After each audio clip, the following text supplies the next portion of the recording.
来继续是这政坛消息。南投第2选区立委的补选结束了后，哪力两边积极来备战着2024年的选举。民进党的总统提名人4月12就会来公布，立委是5月17要来公布。那国民党是伫下晡的中常会来讨论提名的作业。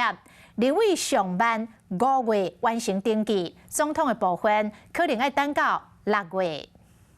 时代乡亲鸣谢数票，感谢您对蔡培慧牵诚，多谢。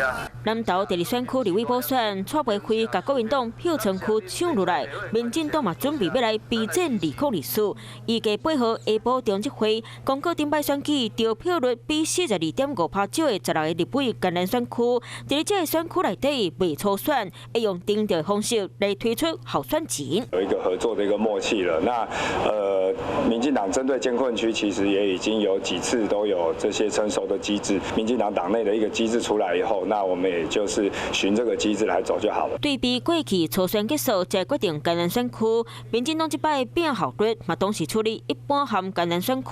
3月7成立提名76小组，率立总统初选3月13到3月17登记，4月12第公告，立委部分3月20到3月24登记，5月中第知影结果。怪我自己啊，努力不够。另外一边，失去铁票参与国民党备战2024的速度就要谨慎。3月7中常会就要开始讨论提名，预计立委提名要到5月才能完成，总统的部分得等到6月才会知。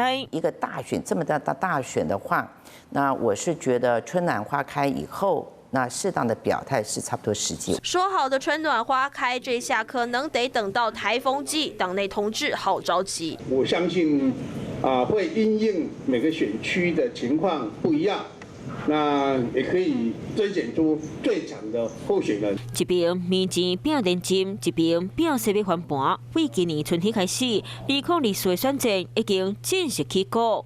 嗨，我是庄宇杰。想要看到更多的新闻内容吗？赶快订阅华视新闻的 YouTube 频道，并且开启小铃铛，跟着宇杰一起看新闻吧。